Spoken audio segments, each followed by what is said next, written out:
아침 공기가 차갑습니다. 새벽 5시. 손끝이 먼저 계절을 알아챕니다. 제 이름은 김정순입니다. 75. 흙으로 평생을 버텼습니다. 20살에 시집 왔습니다. 그때부터 하루가 같았습니다.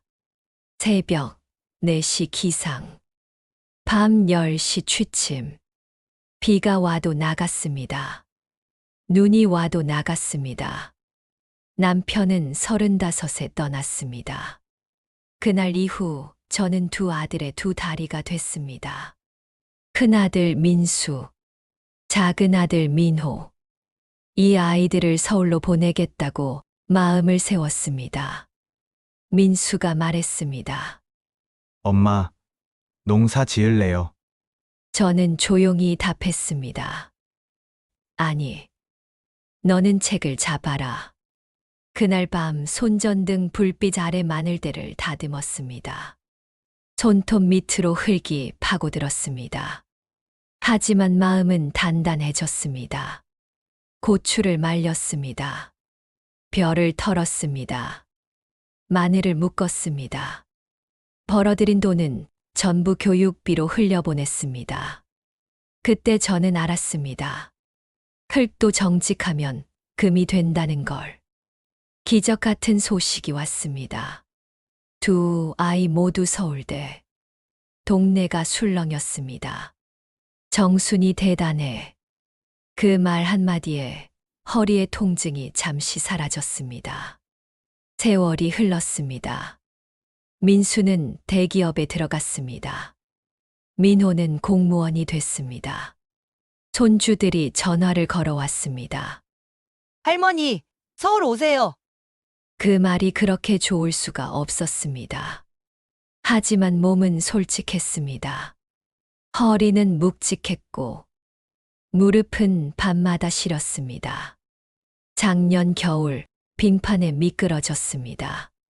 혼자 일어나지 못했습니다. 천장이 느리게 돌았습니다. 그날 마음이 처음 흔들렸습니다. 민수가 말했습니다. 엄마, 이제 편히 지내요. 편히. 그 말이 낯설었습니다. 여기가 내 집이고 내 밭인데, 흙 냄새가 아직 손에 남아 있는데, 그때 민호가 브로슈어를 내밀었습니다. 황금빛 쉼터. 사진 속은 빛났습니다. 넓은 정원, 반듯한 건물, 웃는 어르신들. 엄마 같은 분들 많아요. 자연도 좋아요. 비용은? 집과 논밭 정리하면 충분해요. 그 말에서 제가 들은 건 한 세대가 묻힌 흙을 파는 소리였습니다. 그래도 마음은 흔들렸습니다. 혼자 남겨둘 수 없다는 아이들의 진심도 들렸습니다. 며칠을 고민했습니다. 밤에 누우면 지붕의 나무가 삐걱거렸습니다. 아침에 일어나면 마당에 닭이 울었습니다. 끝내 저는 말했습니다. 그래, 한번 가보자. 쉼터의 첫인상은 좋았습니다. 시골의 공기가 있었습니다. 직원들은 친절했습니다. 방은 아담하고 깨끗했습니다. 입주민들은 따뜻했습니다. 저는 박영희예요. 저는 채말자예요. 말이 바로 통했습니다. 하루가 규칙적이었습니다. 아침 햇살, 오후 텃밭, 저녁 담소. 오랜만에 마음이 풀렸습니다. 이제는 좀 쉬어도 되겠구나. 그렇게 믿었습니다. 잠깐 여기서 한 말씀만요. 이야기가 마음에 닿으셨다면 백세지혜 구독과 좋아요 부탁드립니다. 여러분의 클릭 하나가 노년의 삶을 바꾸는 이야기들을 더 멀리 보냅니다. 고맙습니다. 그 믿음은 한 달 만에 금이 갔습니다. 첫째, 밥상이 달라졌습니다. 처음엔 고기가 자주 나왔습니다. 어느 날부터인지 국물과 김치가 전부였습니다. 건강식으로 바꿨습니다. 직원은 짧게 말했습니다. 둘째, 청소가 줄었습니다. 매일이던 일정이 주 3회가 됐습니다. 운영상 조정입니다. 또 짧은 답. 셋째, 의료비가 갈라졌습니다.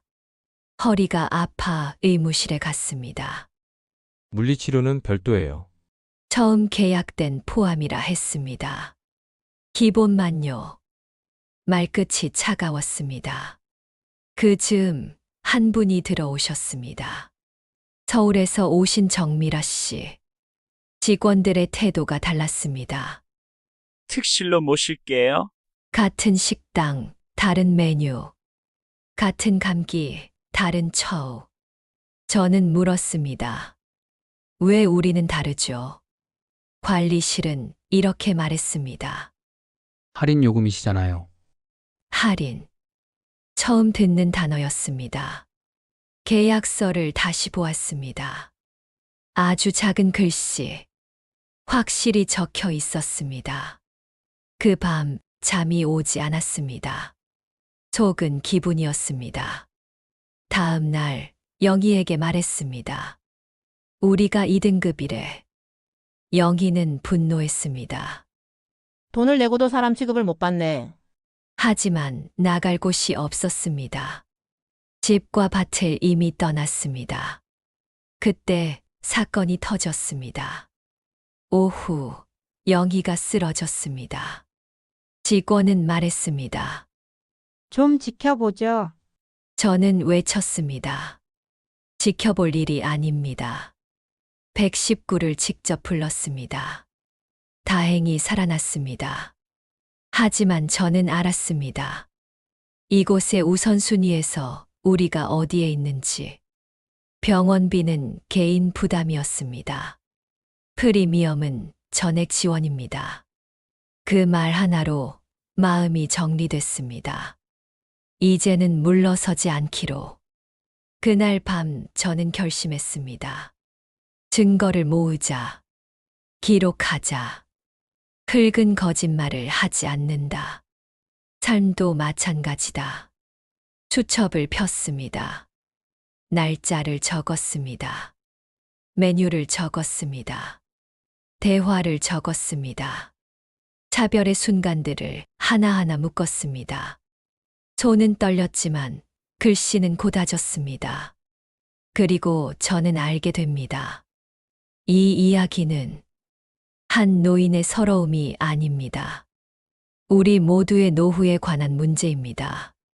존엄의 가격표가 매겨진 사회에 관한 질문입니다. 날이 갈수록 의심은 깊어졌습니다.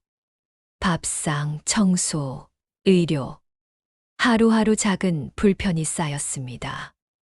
민호에게 전화를 걸었습니다. 엄마, 큰일은 아니죠? 괜찮다. 다만 조금 이상하다. 목소리가 떨렸습니다. 아들에게까지 걱정을 주고 싶지 않았습니다. 하지만 그날 밤 복도에서 들은 대화는 충격이었습니다. 요즘 농촌 출신 어르신들 불만이 많대. 어쩔 수 없지. 운영비 맞추려면 줄여야 돼. 계속 이렇게 가는 거예요. 일단은 선택권이 없으니까. 그 말이 가슴을 쳤습니다. 선택권이 없다. 그들이 우리를 바라보는 시선은 사람이 아니라 채워 넣는 자리였습니다. 다음 날 영희와 마주 앉았습니다. 영희야, 뭔가 잘못된 것 같지 않니? 영희는 고개를 끄덕였습니다. 맞아. 나도 느꼈어. 처음과는 달라. 그럼 우리가 어떻게 해야 할까? 글쎄, 그냥 지켜보는 수밖에 없지 않을까. 답답한 대화였습니다. 며칠 후 새로운 입주민이 들어왔습니다. 정미라 씨. 처음부터 대우가 달랐습니다. 특실, 특별 식단, 의료 서비스까지. 같은 공간, 다른 세상. 저와 영희는 조용히 눈빛을 나눴습니다. 우린 2등급이야.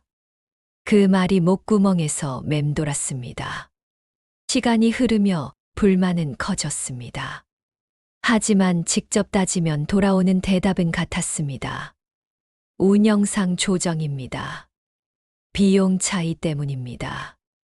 짧고 건조한 말들. 그 말이 오히려 마음을 더 차갑게 만들었습니다. 결정적인 사건은 어느 날 찾아왔습니다. 영희가 밥을 먹다 갑자기 쓰러졌습니다. 식당은 아수라장이 되었습니다. 빨리 불러요! 조금 지켜봅시다. 의무실 직원의 태도는 무심했습니다. 저는 참지 못했습니다. 안 됩니다. 지금 당장 병원으로! 직접 119에 신고했습니다. 다행히 목숨은 건졌지만 그 순간 저는 알았습니다. 이곳에서 농촌 어르신들의 생명은 프리미엄 한 사람의 밥상보다 가벼웠다는 것을. 병원비는 개인 부담이었습니다. 프리미엄 고객은 전액 지원입니다. 차가운 목소리가 귓가를 때렸습니다. 영희의 손을 잡으며 다짐했습니다. 이대로는 안 되겠다. 그날 밤 수첩을 꺼냈습니다. 날짜를 적고 메뉴를 기록하고 대화 하나하나를 남겼습니다.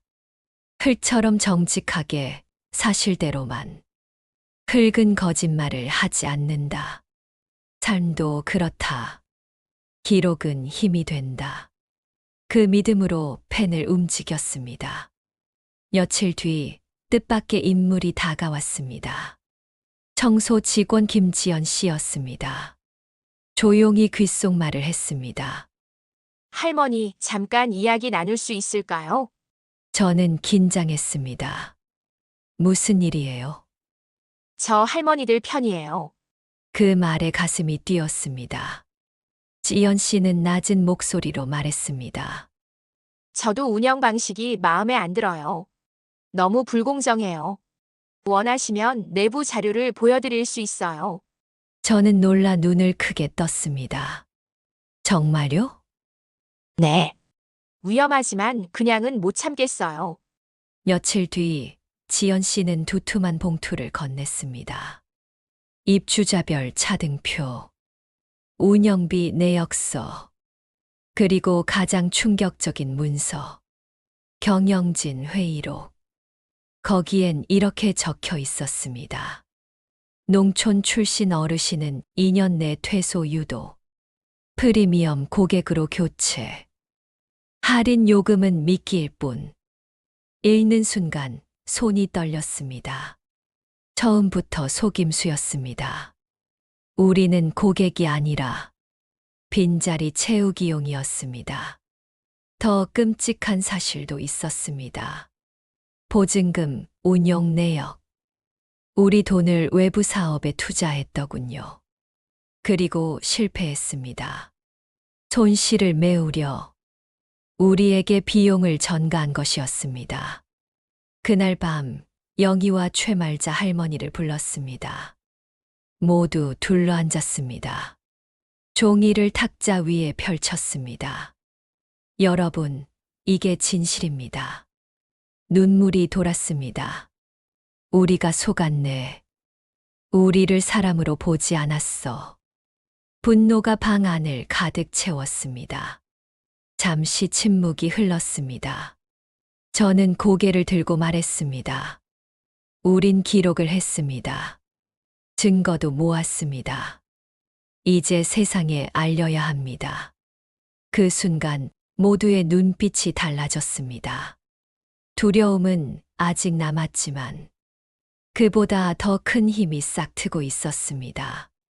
다음 날 저는 전화를 걸었습니다. 지역 신문사, 그리고 방송국. 제가 드릴 이야기가 있습니다. 짧게 말했지만 제 목소리는 단단했습니다. 며칠 뒤 약속된 날이 왔습니다. KBS에서 기자가 찾아왔습니다.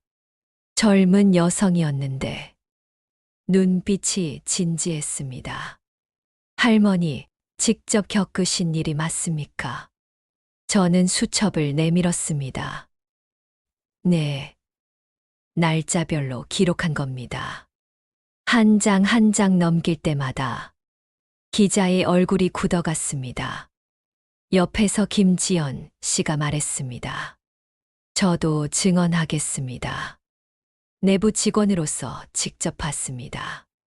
그 목소리는 떨렸지만 진심이 느껴졌습니다. 영희와 말자도 함께 했습니다. 같은 병인데 우리는 감기약, 저분은 병원 이송. 같은 밥상인데 우리는 김치찌개, 저분은 갈비찜. 짧고 담담한 증언이 이어졌습니다. 기자는 고개를 끄덕였습니다. 이건 보도해야 합니다. 어르신들, 용기 내주셔서 감사합니다. 일주일 후 방송이 나갔습니다. 농촌 어르신을 우롱한 황금빛 쉼터의 민낯. 화면 속 제 얼굴이 나왔습니다. 떨리는 목소리로 말하는 제 모습. 우리는 고객이 아니라 빈자리 채우기용이었습니다. 반향은 컸습니다. 전국이 들끓었습니다. 이럴 수가 있나. 노인을 돈벌이로 본 거잖아. 분노의 목소리가 터져 나왔습니다. 쉼터는 발칵 뒤집혔습니다. 실장이 저를 불러 세웠습니다. 김정수님, 이게 무슨 짓입니까? 저는 담담히 대답했습니다. 사실을 말했을 뿐입니다. 우리 시설 명예가. 명예요. 처음부터 거짓이었잖아요. 실장의 얼굴이 붉게 달아올랐습니다. 하지만 더 이상 두렵지 않았습니다. 이제 제 뒤에는 세상의 눈이 있었으니까요. 그날 밤 제 휴대폰은 불이 났습니다. 전화가 빗발쳤습니다. 가장 먼저 온 건 큰아들 민수의 전화였습니다. 엄마, 뉴스 봤어요. 잠시 침묵 후 민수의 목소리가 떨렸습니다. 엄마, 정말 대단하세요. 이 나이에 이런 일을 해내시다니. 눈물이 솟구쳤습니다. 민수야, 미안하다. 말도 안 하고 이런 일을 벌였어. 아니에요. 엄마가 오르셨어요. 그리고 그는 뜻밖의 말을 했습니다. 엄마, 이제 저희가 모실게요. 그 순간 가슴속 오래된 돌덩이가 조금은 풀려나가는 듯 했습니다. 뉴스가 나간 지 사흘째 되던 날, 낯선 번호가 떴습니다. 받아보니 작은 아들 민호였습니다. 수화기 너머로 곧장 울음이 터졌습니다. 엄마 정말 죄송해요. 그 느낌이 이어졌습니다. 저는 가만히 있었습니다. 그 목소리만으로도 모든 사정을 알 수 있었습니다. 엄마, 사실은 엄마 집 팔아 나온 돈 제가 사업에 썼습니다. 치킨 가게를 차렸는데 망했습니다. 순간 숨이 막혔습니다. 뭐라고? 그 돈은 내 노후였잖니. 알아요, 엄마. 정말 죄송해요. 차마 말씀 못 드렸습니다. 전화기 너머에서 민호는 끊임없이 사과했습니다. 다 갚을게요. 어떻게든 갚겠습니다. 하지만 저는 알았습니다. 그의 월급으로는 언제 끝날지 모를 약속이라는 걸. 가슴이 무너졌습니다. 돈 때문이 아니었습니다. 숨기고 있었다는 사실. 그게 더 아팠습니다. 그날 밤 큰아들 민수에게도 알렸습니다. 민호가 그런 일을 했구나. 민수는 한동안 말이 없었습니다. 엄마, 저도 몰랐습니다. 동생이 그렇게까지 했는지. 그의 목소리에도 허탈함이 묻어났습니다. 잠시 후 그는 조심스레 말했습니다. 엄마, 힘드시죠? 그래도 이제 걱정 마세요. 제가 방법을 찾겠습니다. 동생 빚도 쉼터 비용도 제가 책임지겠습니다. 저는 말문이 막혔습니다. 민수야, 내가 어떻게 그걸. 엄마, 이제 저도 부장이 됐습니다. 평생 엄마가 우리를 위해 흘린 땀. 이제 제가 갚을 차례예요. 눈물이 흘렀습니다. 울음인지 위로인지 모를 감정이었습니다. 며칠 뒤 민호가 직접 쉼터로 찾아왔습니다. 문을 열고 들어오자마자 무릎을 꿇었습니다. 엄마, 용서해 주세요. 제가 너무 큰 잘못을 했습니다. 저는 떨리는 손으로 아들의 어깨를 붙잡았습니다. 일어나라, 민호야. 아니에요, 엄마. 끝까지 책임지겠습니다. 다시는 거짓말하지 않겠습니다. 그 순간 민수도 들어왔습니다. 형제는 서로 마주 보았습니다. 잠시 침묵. 그리고 민호가 먼저 고개를 숙였습니다. 형, 미안하다. 민수는 아무 말 없이 동생을 끌어안았습니다. 그 장면을 보며 저는 생각했습니다. 비록 제 노후는 흔들렸지만 그래도 다시 하나로 엮이는 가족의 모습에 희미한 빛을 보았습니다. 형제의 화해가 아직 따뜻하게 남아있던 날, 또 다른 진실이 드러났습니다. 청소 직원 지연 씨가 다시 저를 불렀습니다. 손에는 두꺼운 서류 뭉치가 들려 있었습니다. 할머니, 이번엔 더 큰 걸 보여드릴게요. 조심스레 펼쳐진 종이에는 믿기 힘든 글귀가 적혀 있었습니다. 입주자 보증금, 운용 내역. 눈을 의심했습니다. 저희가 낸 보증금을 쉼터가 다른 사업에 투자한 겁니다. 그리고 결과는 실패. 그래서 지금 자금난에 빠진 거예요. 그래서 더 무리하게 요금을 올리는 거고요. 지연 씨의 목소리가 떨렸습니다. 순간 머리가 하얘졌습니다. 우리 돈을 그들의 장난에 썼다고? 숨이 가빠졌습니다. 그 길로 영희와 말자를 불렀습니다. 서류를 보여주자 모두 할 말을 잃었습니다. 우리가 모른다고 생각했나 봐. 이건 단순한 차별이 아니야. 이건 사기야. 이제 어떻게 할까요? 최말자가 물었습니다. 저는 손에 쥔 수첩을 들어 올렸습니다. 첫째, 우리가 겪은 모든 일을 기록합니다. 둘째, 증거를 모읍니다. 셋째, 세상에 알립니다. 방 안에 있던 모두가 눈빛을 교환했습니다. 처음엔 두려움이 보였지만 이내 결의로 바뀌었습니다. 흙을 오래 다룬 농부처럼 우리는 알았습니다. 땅이 침묵하면 황폐해지고 목소리를 내야 다시 살아난다는 것을. 그날 이후 우리의 작은 반란은 시작되었습니다. 메뉴 하나, 대화 한 줄, 의료 기록, 청소 주기. 모두 펜으로 새겨 넣었습니다. 손은 떨렸지만 글씨는 점점 힘을 얻었습니다. 그리고 마음속에서도 변화가 일어났습니다. 우리는 더 이상 약자가 아니었습니다. 나이든 농부, 장사꾼, 홀몸 어머니. 각자의 흙냄새 같은 삶이 모여 한 덩어리 힘이 되고 있었습니다. 작은 노트에 쌓인 기록은 어느새 두꺼운 책처럼 불어났습니다.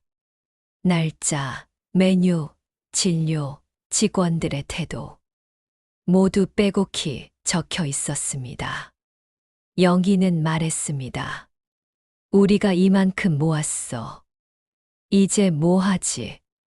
저는 깊게 숨을 들이마셨습니다. 이제 밖으로 나가야지. 며칠 전 지역 신문사 기자와 연락을 했습니다. 그 기자가 다시 전화를 걸어왔습니다. 할머니, 증거를 직접 볼 수 있을까요? 네, 준비했습니다. 우리는 몰래 한 방에 모였습니다. 기자가 찾아왔습니다. 젊지만 눈빛이 단단했습니다. 조용히 수첩과 서류를 내밀었습니다. 한 장, 두 장 넘길 때마다 기자의 얼굴이 점점 굳어갔습니다. 그리고 낮은 목소리로 말했습니다. 이건 단순한 불만이 아니네요. 사회적 문제입니다. 그 순간 모두의 가슴이 뛰었습니다. 우리가 홀로 싸우는 게 아니라는 걸 처음으로 느낄 수 있었습니다. 며칠 후 카메라가 들어왔습니다. 밝은 조명이 방 안을 비추자 어르신들은 처음엔 주저했습니다. 괜히 나서면 더 힘들어지지 않을까? 혹시 가족들에게 피해가 가지 않을까? 저는 조용히 말했습니다. 우리가 침묵하면 다음 노인이 또 속습니다. 우리 세대에서 끝내야 합니다. 잠시 정적이 흐른 뒤 말자가 손을 들었습니다. 그래, 말하자. 나도 증언할게. 영희도 고개를 끄덕였습니다. 나도. 그날 촬영은 밤까지 이어졌습니다. 우리는 떨리는 목소리로 겪은 일들을 하나하나 풀어냈습니다. 며칠 뒤 뉴스가 나갔습니다. 노인을 2등급으로 취급하는 실버타운의 민낯. 큰 글씨가 화면에 떠올랐습니다. 방송은 전국을 뒤흔들었습니다. 신문, 라디오, 인터넷. 곳곳에서 목소리가 터져 나왔습니다. 어떻게 이런 일이? 노인을 돈벌이로 보았다니. 그날 저녁 쉼터는 술렁였습니다. 직원들은 바빠졌고 실장은 얼굴이 잔뜩 굳어 있었습니다. 그러나 저희는 더 이상 두렵지 않았습니다. 우리는 기록했고 증언했고 이제 세상이 함께 보고 있었으니까요. 여론은 들끓었습니다. 결국 검찰이 움직였습니다. 황금빛 쉼터에 수사관들이 들이닥쳤습니다. 서류를 압수하고 컴퓨터를 가져갔습니다. 영희가 제 손을 잡으며 말했습니다. 정순아, 우리가 해냈어. 저는 고개를 끄덕였습니다. 그래. 하지만 아직 끝난 건 아니야. 우리가 돌려받아야 할 게 남아있지. 며칠 뒤 검찰에서 연락이 왔습니다. 피해자 보상 절차가 진행된다는 소식이었습니다. 우리가 낸 보증금 전액을 돌려받을 수 있다는 얘기였습니다. 우리가 증명해냈다는 사실입니다. 노인도 약자가 아니라는 것. 목소리를 내면 세상을 바꿀 수 있다는 것. 시간은 흘러 쉼터를 떠난 지 반년이 지났습니다. 저는 조용히 그러나 새로운 길을 걷고 있었습니다. 어느 날 큰아들 민수가 물었습니다. 엄마, 그동안 적으셨던 기록책으로 내시면 어떨까요? 처음엔 웃어 넘겼습니다. 내가 무슨 작가라고. 하지만 마음 한편이 흔들렸습니다. 내가 겪은 일이 누군가의 길잡이가 될 수 있다면. 결국 저는 펜을 들었습니다. 제목은 이렇게 붙였습니다. 75 농부의 실버타운 반란기. 책이 세상에 나오자 반응은 놀라웠습니다. 신문에 소개되고 방송에 다시 불려나갔습니다. 노인도 목소리를 낼 수 있다. 나이 들어도 세상을 바꿀 수 있다. 많은 분들이 제 이야기에 공감해 주셨습니다. 강연 요청도 이어졌습니다. 처음엔 두려웠습니다. 사람들 앞에 서는 일이 익숙지 않았으니까요. 하지만 무대에 서서 제 이야기를 풀어내자 청중들의 눈빛에서 힘을 얻었습니다. 무엇보다 소중한 건 가족이었습니다. 민수는 주말마다 찾아와 밥상을 함께 했고, 민호는 약속대로 조금씩 빚을 갚으며, 이제는 더 이상 고개 숙이지 않았습니다. 손주들은 학교에서 말했습니다. 우리 할머니 뉴스에도 나오고 책도 쓰셨어요. 그 말이 그렇게 자랑스러울 수가 없었습니다. 어느 저녁 민수가 제 앞에 앉아 말했습니다. 엄마, 사실 사과할 게 있어요. 엄마를 쉼터에 보내려 했던 건 우리 편의를 위한 거였어요. 엄마 행복을 핑계로. 그의 눈빛이 흔들렸습니다. 저는 미소 지으며 답했습니다. 괜찮다, 민수야. 그 일 덕분에 우리가 더 가까워졌잖니. 창밖으로 서울의 불빛이 반짝였습니다. 그 빛을 바라보며 마음속으로 중얼거렸습니다. 나이는 숫자에 불과하다. 중요한 건 포기하지 않는 마음이다. 저는 더 이상 약한 노인이 아니었습니다. 흙에서 시작해 세상을 바꾼 농부였고, 또 다른 길을 여는 늦깎이 작가였습니다. 이 이야기를 듣고 계신 여러분, 여러분의 삶 속에서도 언제든 새로운 시작이 가능합니다. 혹시 지금 힘든 길을 걷고 계신다면 제 이야기가 작은 등불이 되기를 바랍니다. 오늘도 끝까지 함께 해주셔서 감사합니다. 이 영상이 마음에 남으셨다면 주변 분들과 나누어 주시고 구독과 좋아요로 응원해 주세요. 여러분과의 연결이 저에게는 가장 큰 힘입니다. 행복한 하루 되시길 바랍니다.